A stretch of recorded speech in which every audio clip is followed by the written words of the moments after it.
భారత్లోని అన్ని ఛానల్స్ ను ఆంధ్రదేశంలో ప్రసారం చేస్తున్న ఏకైక network city cable. Welcome to city cable news. బులెటిన్లో ముందుగా హెడ్లైన్స్. తెలంగాణలో పెట్రోల్ కొరత లేదు, కేంద్ర మంత్రి కిషన్ రెడ్డి.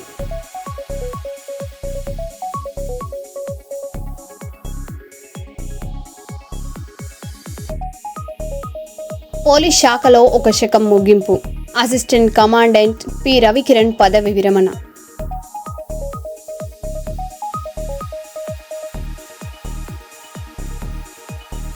విద్యుత్ షాక్తో చిన్నారికి గాయాలు, సహయోగ ఫౌండేషన్ సహాయం.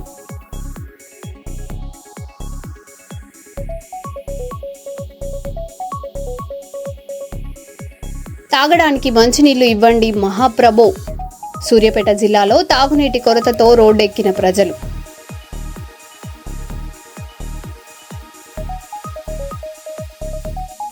తెలంగాణలో జర్నలిస్టులకు నూతన అక్రిడేషన్ కార్డుల ప్రారంభం.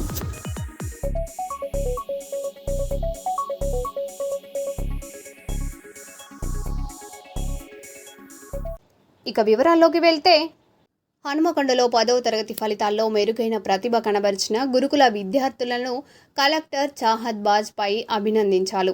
కలెక్టరేట్లో జరిగిన కార్యక్రమంలో మడికొండ గురుకులానికి చెందిన అలేఖ్య 571 మార్కులతో జిల్లా ప్రథమ స్థానం సాధించింది.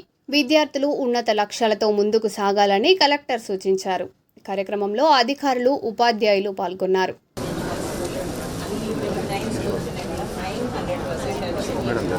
Doctor Alekya from Madikunda Girls. Congratulations. Very good.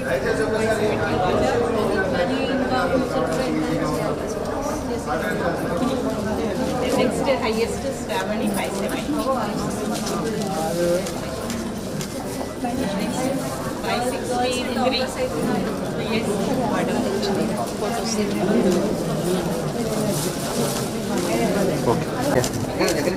Okay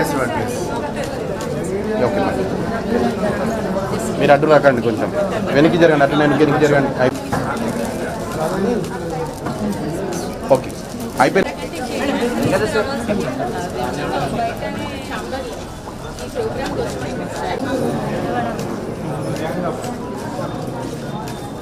okay madam. Kothaguda మండలం మాసంపల్లిలో విద్యుత్ షాక్తో చిన్నారి కావ్యశ్రీకి తీవ్ర గాయాలయ్యాయి. ఇంటి మేడపై ఆడుకుంటూ మెయిన్ లైన్ తీగలను తాకడంతో షాక్ తగిలి కింద పడింది. వెంటనే 108 వాహనంలో నర్సంపేట ప్రభుత్వ ఆసుపత్రికి తరలించారు. అనంతరం హన్మకొండలోని ఆసుపత్రిలో చికిత్స అందిస్తున్నారు. ఈ సందర్భంగా సహయోగ్ ఫౌండేషన్ నుంచి కావ్యశ్రీ పాపకి 8600 Padmaja madam, head master, సహయోగ్ foundation సభ్యురాలు, సహయోగ్ ఫౌండేషన్ తరపున సహాయం అందించడం జరిగింది.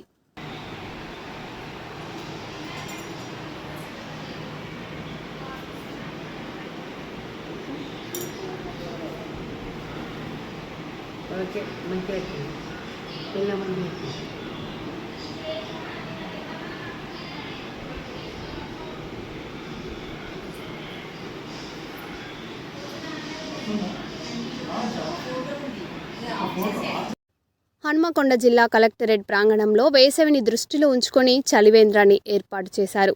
జిల్లా collector Chahad Bajpai ribbon cut చేసి ప్రారంభించారు. ప్రజలు, ఉద్యోగుల దాహార్తిని తీర్చేందుకు చల్లని నీరు, ఓఆర్ఎస్ అందుబాటులో ఉంచాలని సూచించారు. కార్యక్రమంలో టీఆర్డీఏ, టీజీఓ నాయకులు, అధికారులు పాల్గొన్నారు.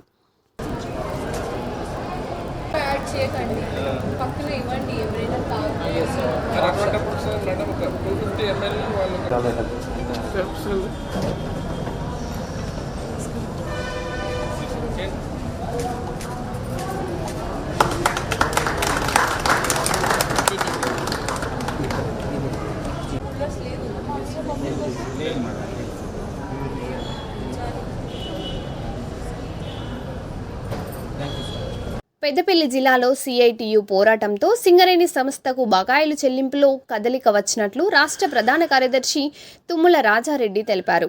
గోదావరికని శ్రామిక భవన్లో మాట్లాడుతూ విద్యుత్ సంస్థలు బాకీగా ఉన్న 46,000 కోట్ల రూపాయల చెల్లింపుపై నిరసనలు చేపట్టినట్లు తెలిపారు. ఈ పోరాటానికి సానుకూల స్పందన లభించిందని, బకాయిలు చెల్లించాల్సిన అవసరం ఉందని అధికారులు అంగీకరించినట్లు తెలిపారు.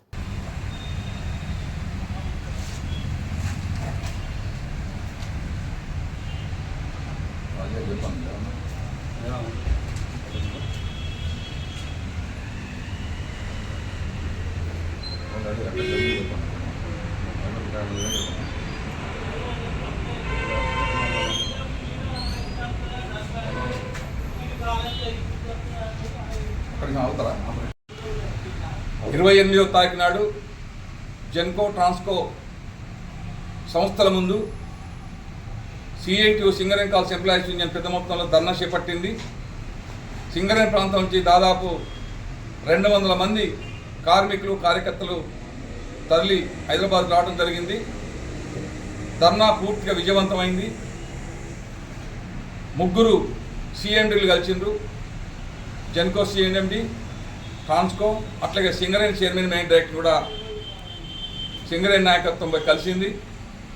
ప్రధానంగా జెన్కో CMD గారు సానుకూలంగా స్పందించి ఒక పెద్ద ప్రభుత్వ రంగ సంస్థ ఇంకో ప్రభుత్వ రంగ సంస్థ మీద ఒక కార్మిక సంఘంగా డిమాండ్ చేయడం చాలా అర్చనీయం.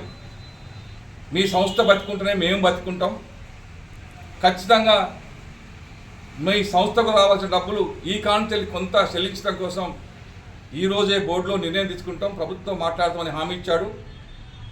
ప్రధానంగా 200 కోట్ల రూపాయలు ప్రతి నెల ఇవ్వటానికి, సంవత్సరానికి కనీసం 2000 కోట్లన్నా ఇక ముందు చెల్లించడం కోసం నిర్ణయం తీసుకుంటాం. మాకు కూడా అప్పుల భారం పెరుగుతూ ఉంది.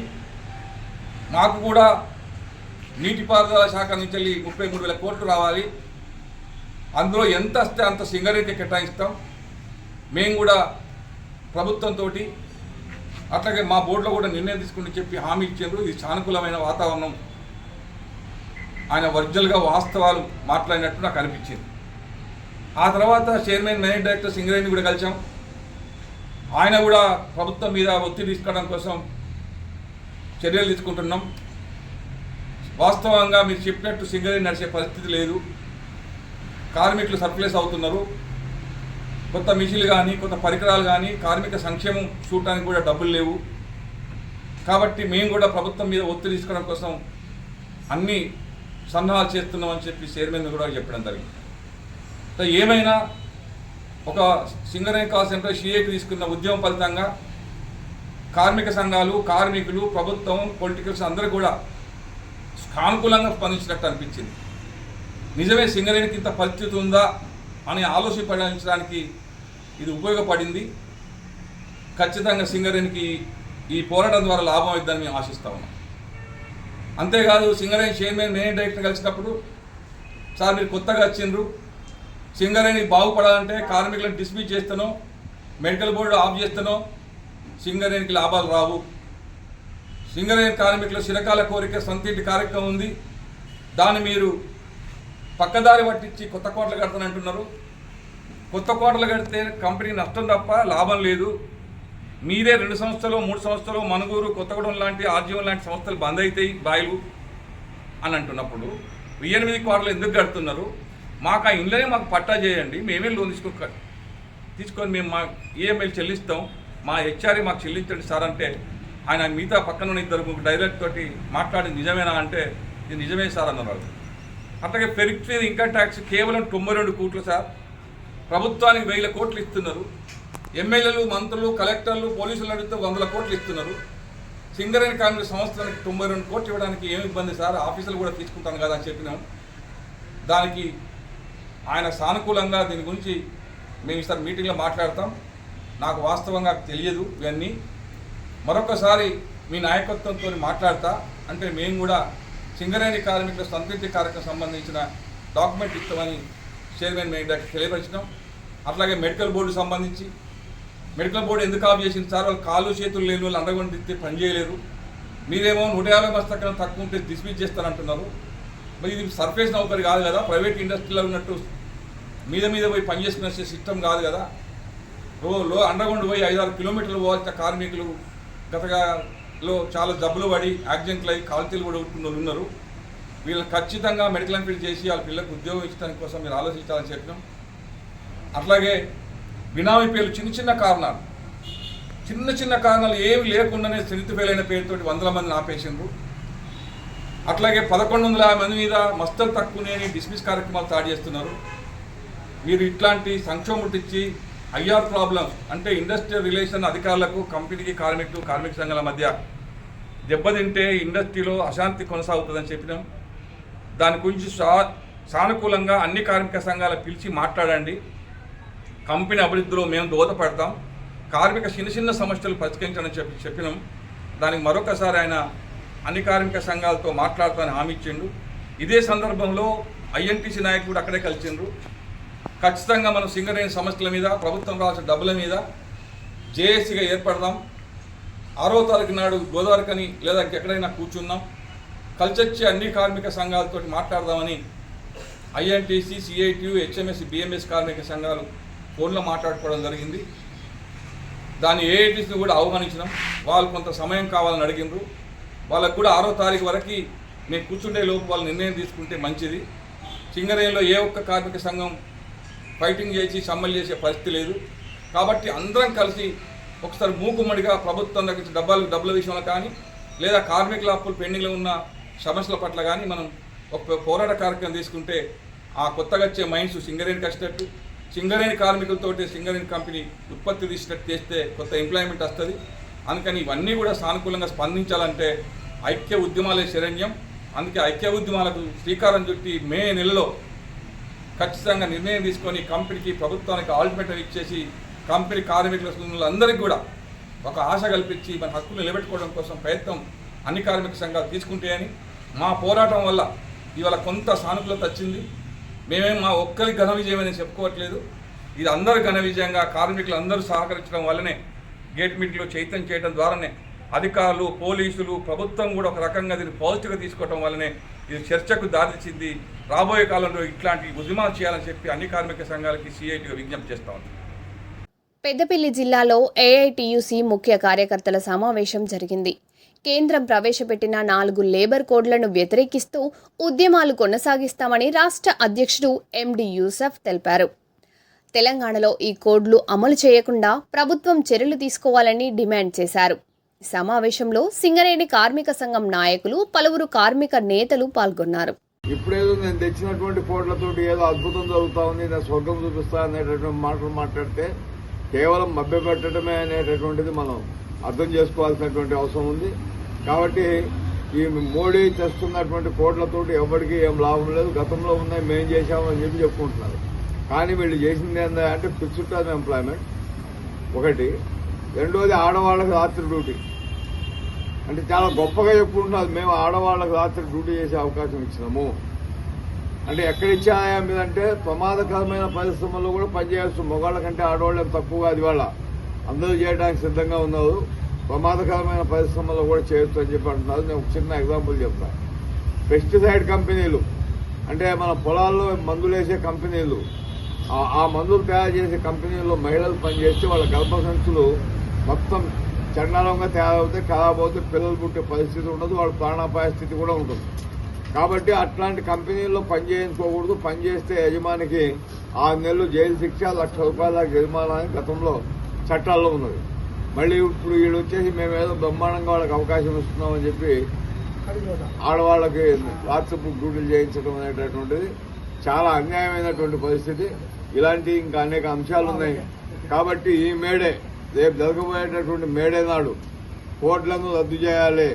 ఈ కోట్ల వల్ల కార్మిక వర్గానికి ఎలాంటి ప్రయోజనం లేదు, కేవలం యాజమాన్యాలకే ప్రయోజనం ఉంది. కాబట్టి యాజమాన్యాల దగ్గర కార్మికులు బానిసలాగా పనిచేయరు, ఇంకా తమ హక్కుల్ని మెరుగుపరుచుకునేటటువంటి పద్ధతిలో పోరాటం చేస్తారు.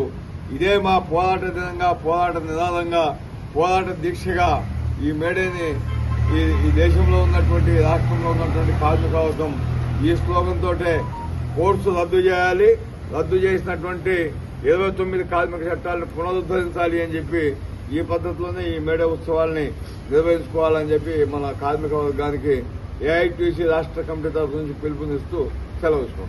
కార్మిక సంఘంగా 5 ఏళ్లలో ఒక్కసారి ఉన్నా తీసుకోమని చెప్పి మేము డిమాండ్ చేసినాం. సరే అని చెప్పారు, చూద్దామని చెప్పి రాసుకున్నాము. ఇంతవరకు దాన్ని పరిష్కరించే పరిస్థితి లేదు. అదేవిధంగా ఈరోజు ఇన్కమ్ ట్యాక్స్ మీద, పెర్క్స్ మీద వెల్ఫేర్ దానికి సంబంధించి మా రికవరీ జరుగుతూ ఉంది. కోల్ ఇండియాలో ఇటు సింగరేణి అధికారులకు ఇచ్చినట్టు మాది మాకు రిఫండ్ చేయమని మేము అదొక డిమాండ్గా అడుగుతా ఉన్నాం.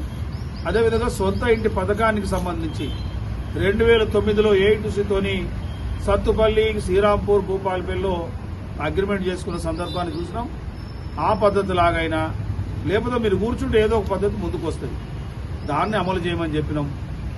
కంపెనీ రాష్ట్ర ప్రభుత్వం కంపెనీకి రావాల్సిన జెన్కో ట్రాన్స్కోకు సంబంధించిన సంస్థలు బకాయిలు ఇవ్వాలి, వాటిని కూడా ఇప్పించాలని చెప్పి ప్రధానమైన డిమాండ్లతోని మేము ముందుకు వచ్చినాం. మీకు అనేక సార్లు సమర్పించినాం, అనేక సార్లు రేవంత్ రెడ్డి గారిని ముఖ్యమంత్రి గారిని కలిసినాం, బట్టి విక్రమార్క గారిని కలిసినాం. మళ్ళీ రేపు ఎల్లుండి అనే తాత్సారం చేస్తా ఉన్నాం. నేను ఒకటే విజ్ఞప్తి చేస్తా ఉన్నా, సింగరేణిలో 40,000 మంది పైచీల కార్మికులు పనిచేస్తా ఉన్నారు. అదేవిధంగా కాంట్రాక్ట్ కార్మికులకు సంబంధించి వాళ్ళు ఒక 36,000 మంది పనిచేస్తా ఉన్నారు. అంటే దాదాపు 70,000 మంది కార్మికుల జీవితాలకు సంబంధించిన అంశాలను మీరు చాలా ఈజీగా తీసుకుంటా ఉన్నారని మాకు అర్థమవుతా ఉంది. అంటే భవిష్యత్తులో జరగబోయేదానికి ప్రభుత్వం కూడా మరి బాధ్యత వహించాలి. మేము ఇంకా చిత్తశుద్ధితోని ఇంకా ప్రయత్నాలు కొనసాగిస్తా ఉన్నాము. ఒకవేళ గనక మే 2, 3 వరకు గనక మీరు ప్రభుత్వం పిలిచి మాట్లాడకపోతే తప్పక అన్ని కార్మిక సంఘాలను పిలిచి ఒక ప్లాట్ఫామ్ ఏర్పాటు చేసుకుని స్ట్రైక్ నోటీస్ ఇప్పటికే తయారై ఉన్నది. వాళ్ళ అభిప్రాయాలు తీసుకొని కూడా స్ట్రైక్ నోటీస్ ఇచ్చి మళ్లీ సింగరేణిలో మళ్లీ మాకు చెప్పొద్దా, మీకు చెప్పొద్దా, లేకపోతే ఇదా అదా అంటే మాత్రం అది మా బాధ్యత కాదు. ప్రధానంగా దీన్ని మీరు దృష్టిలో పెట్టుకోవాలి. అదేవిధంగా కార్మికులకు సంబంధించి గతంలో ఏఐటీసీగా సింగరేణి కాలేజ్ వర్కర్స్ యూనియన్ గుర్తింపు సంఘం మిమ్మల్ని ఒక రిక్వెస్ట్ చేసినాం. ఈరోజు యాక్సిడెంట్లో మరణించిన వారికి బ్యాంకుల ద్వారా 1,20,00,000 నుంచి ₹1,00,000 ఇప్పిస్తా ఉన్నారు కృతజ్ఞతలు. కానీ ఈరోజు సింగరేణిలో సాధారణ మరణాలు ఎక్కువైతా ఉన్నాయి. యువతరం కార్మికులు ముఖ్యంగా హార్ట్ అటాకులు, రకరకాల జబ్బులతోని, క్యాన్సర్లతోని మరణాలు సంభవిస్తా ఉన్నాయి. వాటికి కూడా సాధారణ మరణాలకు కూడా 25 లక్షల పేమెంట్ చేయమని మేము గతంలో డిమాండ్ చేస్తే సరే మొన్న బ్యాంకర్స్ తో మాట్లాడి 10 లక్షలు చేసింది. నేను ఇంకా 15 లక్షలకు ఏదైతే వైలాండ్ డ్యూటీ న్యాచురల్ డెత్ ఎట్టయితే బావిలో పనిచేస్తున్నప్పుడు జరిగే ఏదైతే న్యాచురల్ గా గుండె నొప్పి కానీ ఇతరత్ర కారణాల వల్ల కార్మికుడు మరణిస్తే ఏదైతే మనకు మ్యాచింగ్ గ్రాంట్ ద్వారా కంపెనీ కార్మికులు గారు తీసుకుంటా ఉన్నారో ఆ విధమైంది మిగతా 15 లక్షలకు కంపెనీ కార్మికులు 15 లక్షలకు 7.5 లక్షలు మేనేజ్మెంట్ ఇస్తే 7.5 లక్షల కార్మికులు కూడా ఇవ్వడానికి సిద్ధంగా ఉన్నారు. కాబట్టి అట్లా 25 లక్షలు కనుక అది కూడా చేయాలి. ఎందుకంటే ఇది చాలా అన్యాయం. ఎందుకంటే సాధారణంగా చనిపోతే అసలు ఆర్థిక వాళ్ళకు వసతులు లేని పరిస్థితి ఉన్నది. కాబట్టి వీటిని పరిష్కరించమని చెప్పి ఈరోజు మీ ద్వారా మేనేజ్మెంట్ రాష్ట్ర ప్రభుత్వాన్ని హెచ్చరిస్తా ఉన్నాం. లేకపోతే మీకు తెలుసు దీని ప్రభావం. సిద్దిపేటలో జాతీయ మానవ హక్కుల కమిటీ నూతన కార్యవర్గ సమావేశం నిర్వహించారు. ప్రెస్ క్లబ్లో జరిగిన ఈ సమావేశంలో కొత్త సభ్యులను పరిచయం చేశారు. ప్రజల హక్కుల పరిరక్షణలో ముందుండి పనిచేస్తామని నేతలు స్పష్టం చేశారు. సామాన్యులకు న్యాయం అందించడం తమ ప్రధాన లక్ష్యమని, భవిష్యత్తులో మరింత చురుకుగా సేవలు అందిస్తామని తెలిపారు. జిల్లా, టౌన్, మండల కమిటీ సభ్యులు ఈ సమావేశంలో పాల్గొన్నారు. నా పేరు జి ప్రభరాజ్ గంగపుత్ర, మా చిన్నప్పుడు సిద్దిపేట జిల్లా. మొన్న సోమవారం జరిగినటువంటి నేషనల్ హ్యూమన్ రైట్స్ నూతన కార్యవర్గ సమావేశం చేసుకొని సిద్దిపేట జిల్లా కమిటీని ఎన్నుకోవడం జరిగింది. అందులో మా కార్యవర్గ సభ్యులు మరియు రాష్ట్ర అధ్యక్షులు మూగిళ్ళ భద్రయ్య గారు మమ్మల్ని సిద్దిపేట జిల్లా ఉపాధ్యక్షులుగా నన్ను నియమించారు. వారికి హృదయపూర్వక నమస్కారం తెలియజేస్తున్నాం. అలానే మన సిద్దిపేట జిల్లా ఎలాంటి అన్యాయం అంటే దానికి ఎలాంటిది ఉన్నా కూడా పేదవాళ్ళు కానీ ఎవరైనా కానీ న్యాయం ఎటువైపు ఉంటే అటువైపు చూసి వారి పక్షాన మేము పోరాడి వారికి న్యాయం చేస్తామని మేము నేషనల్ హ్యూమన్ రైట్స్ తరఫున మేము తెలియజేస్తున్నాం. దానికి మా కార్యవర్గ సభ్యులు అందరూ సపోర్ట్ తీసుకొని మా రాష్ట్ర అధ్యక్షులు మూగిళ్ళ భద్రయ్య గారి ఆదేశానుసారం ఏ విధంగా చేయాలని తెలుసుకొని మేము ముందుకెళ్తామని ఈ సందర్భంగా తెలియజేస్తున్నాం. నమస్కారం, నా పేరు నిమ్మల సుభాష్, నగర్ మాజీ సర్పంచ్ చేయడం జరిగింది. ఈరోజు ఈ యొక్క ప్రెస్ క్లబ్లో ప్రెస్ మీట్కు ఉద్దేశం ఏంటంటే గత పోయిన సోమవారం రోజు సిద్దిపేట జాతీయ మానవ హక్కుల కమిటీ ఎన్హెచ్ఆర్సీ యొక్క నూతన కార్యవర్గ సభ్యులను నియమించడానికి రాష్ట్ర అధ్యక్షుల వారు డాక్టర్ మన యొక్క టీటీడీ కళ్యాణ మండపంలో సమావేశం ఏర్పాటు చేసి మా అందరికీ సిద్దిపేట జిల్లా కమిటీలో ఎన్హెచ్ఆర్సీ ముందుకు తీసుకువెళ్ళాలని మా అందరినీ గుర్తించి మా అందరికీ బాధ్యతలు ఇవ్వడం జరిగింది. వారు ఇచ్చిన తర్వాత మాకు దిశానిర్దేశం కూడా చెప్పడం జరిగింది. ఎందుకంటే ఎన్హెచ్ఆర్సీ జాతీయ మానవ హక్కులు అనేది రాజ్యాంగం నుండి మనకు 21 ఆర్టికల్ ప్రకారం వచ్చినా కూడా ఈ రోజుకు సమన్వయం అనేది జరగడం లేదు. సామాన్య ప్రజలు బడుగు బలహీన వర్గాలు చాలా ఇబ్బందులకు గురి అవుతూ ఉన్నారు. కాబట్టి ఈ యొక్క ఎన్హెచ్ఆర్సీ కమిటీ మా ముందుకు రాగానే మేమందరం స్పందించి ఈ బాధ్యతలను ఖచ్చితంగా తీసుకొని సరైన న్యాయం చేస్తామని చెప్పి మేము ముందుకు రావడం జరిగింది. మా యొక్క అభ్యర్థన మేరకు వారు కూడా స్పందించి రాష్ట్ర అధ్యక్షుల వారు వచ్చి మా అందరికీ నియామక పత్రాలు ఇచ్చే బాధ్యతలు అప్పగించడం జరిగింది. వారు ఇచ్చిన బాధ్యతలకు అనుగుణంగా ఎన్హెచ్ఆర్సీ యొక్క మానవ హక్కుల యొక్క నియమ నిబంధనలు రూల్స్ అండ్ రెగ్యులేషన్స్ ఎలా ఉన్నాయో అవి కొంచెం తప్పకుండా పాటిస్తున్నాం.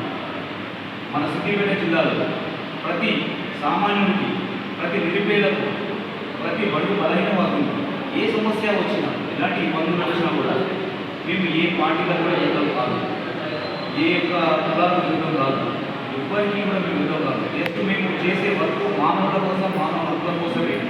అది దృష్టిలో ఉంచుకొని ఎలాంటి ఎవరికైనా కూడా సమస్యలు వస్తే ఒక మానవ హక్కుల నుండి మేము కూడా స్పందించి మా యొక్క ఎన్హెచ్ఆర్సీగా మా అధ్యక్షుల వారి డైరెక్షన్లో తప్పకుండా వారికి భాషను గురించి వారికి ఈ యొక్క పోలీస్ స్టేషన్లో కానీ, లేకపోతే స్కూల్స్లలో కానీ, హాస్పిటల్స్లో కానీ, ఇంకా భూ సమస్యలు కానీ ఇలాంటి సమస్యలు వచ్చినప్పుడు మేమందరం స్పందించి దాన్ని క్షుణ్ణంగా పరిశీలించి న్యాయం ఎటువైపు ఉండదు అటువైపు ఖచ్చితంగా భాషగా నిలబడతాం, వారికి న్యాయం చేస్తాం, కలిసికట్టుగా ముందుకెళ్తాం అని చెప్పి ఈరోజు మేము ఈ యొక్క అభ్యర్థుల ద్వారా తెలియజేస్తూ ఉన్నాం. ఇది సంతోషకరంగా విషయం. ఎందుకంటే మా జిల్లాలో వచ్చి అవకాశం కాబట్టి ఎవరికి సమస్యలు ఉన్నా, ఎవరికి ఇబ్బందులు ఉన్నా మమ్మల్ని సంప్రదించవచ్చు. మాకు డిస్ట్రిక్ట్ కమిటీ ఉంది, టౌన్ కమిటీ ఉంది, మండల కమిటీ ఉంది. దాదాపు సిద్దిపేట జిల్లాలోనే అంతటా ఈ యొక్క కమిటీలు కొద్ది రోజుల్లో మేము వేయబోతూ ఉన్నాము.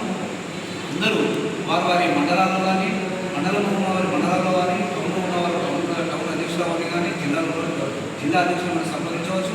మీకు న్యాయం జరిగే విధంగా మేము కూడా మీకు భాష పెంచుతామని తెలియజేస్తాము. నమస్తే అండి, నా పేరు కార్తిక్ రెడ్డి. మాది చిన్నకోడూరు మండలం కొనసాగ national human rights committee NHRC నుండి గౌరవనీయులు రాష్ట్ర అధ్యక్షుడు డాక్టర్ మొగుళ్ళ భద్రయ్య గారు గత సోమవారం రోజున ఇక్కడ మీటింగ్ ఏర్పాటు చేయడం జరిగింది. సిద్దిపేట జిల్లా కమిటీ, టౌన్ కమిటీ మరియు మండలాల కమిటీలకు నియామక పత్రాలు అందజేసే కార్యక్రమం జరిగింది. అందులో నన్ను సిద్దిపేట జిల్లా జనరల్ సెక్రటరీగా తీసుకున్నందుకు సార్కు హృదయపూర్వక ధన్యవాదాలు తెలియజేస్తున్నాను. నన్ను తీసుకున్న దానికి నేను జిల్లా వ్యాప్తంగా నేషనల్ హ్యూమన్ రైట్స్ కమిటీ తరఫున ఎటువంటి మానవ హక్కులకు భంగం కలిగిన పూర్తి స్థాయిలో నేను నిలబడి కొట్లాడడానికి ముందుంటానని తెలియజేస్తున్నాను. నమస్తే అందరికీ. నా పేరు సంపత్. మాది బెజ్జేకి మండలం చిలాపూర్పల్లి గ్రామం. నేను అడ్వకేట్గా వర్క్ చేస్తున్నాను. నన్ను ఎన్హెచ్ఆర్సీ కమిటీలో లీగల్ అడ్వైజర్గా నియమించడం జరిగింది. సో ఈ కమిటీకి సిద్దిపేట డిస్ట్రిక్ట్ తరఫున అడ్వైజర్గా నియమించిన డాక్టర్ మొగుళ్ళ భద్రయ్య గారు వారికి హృదయపూర్వక ధన్యవాదాలు. అలాగే మా కమిటీ సభ్యులందరికీ కూడా శుభాకాంక్షలు తెలియజేస్తున్నాను. సో ముఖ్య ఉద్దేశం ఏంటంటే, ఎవరికైనా మా అధ్యక్షుడు వారు చెప్పినట్టుగా ప్రతి ఒక్క సామాన్యుడి కాడి నుంచి ఎవరికైనా ఏ ప్రాబ్లం వచ్చినా కూడా మేము మమ్మల్ని సంప్రదించిన ప్రతి విషయంలో మేము ముందుండి వారికి న్యాయం చేకూర్చి వాళ్ళకి ఎలాంటి ఇబ్బందులు ఉన్నా మేము ప్రాబ్లం సాల్వ్ చేయడానికి మేము ముందుకు వస్తున్నాం. మా కమిటీ అంతా సిద్ధంగా ఎప్పుడు రెడీగా ఉంటుంది. సో దయచేసి మీకు ఇలాంటి ప్రాబ్లమ్స్ స్వేచ్ఛ మనకు ఇండియన్ కాన్స్టిట్యూషన్లో స్వేచ్ఛ జీవించే హక్కు రెండు ఆల్రెడీ యాడ్ చేయడం జరిగింది. దాని ప్రకారంగా దీన్ని ఎవరు ఉల్లంఘించినా కూడా అది విరుద్ధం, రాజ్యాంగం ప్రకారంగా విరుద్ధం కాబట్టి అందరికీ స్వేచ్ఛ సమానత్వం అనేది అందరికీ సమానం కాబట్టి దానికోసం మేము అందరం ఎల్లవేళలా కష్టపడడానికి రెడీ ఉన్నాం. సో ఇది మరే బులెటిన్లో మళ్ళీ కలుద్దాం. Stay tune.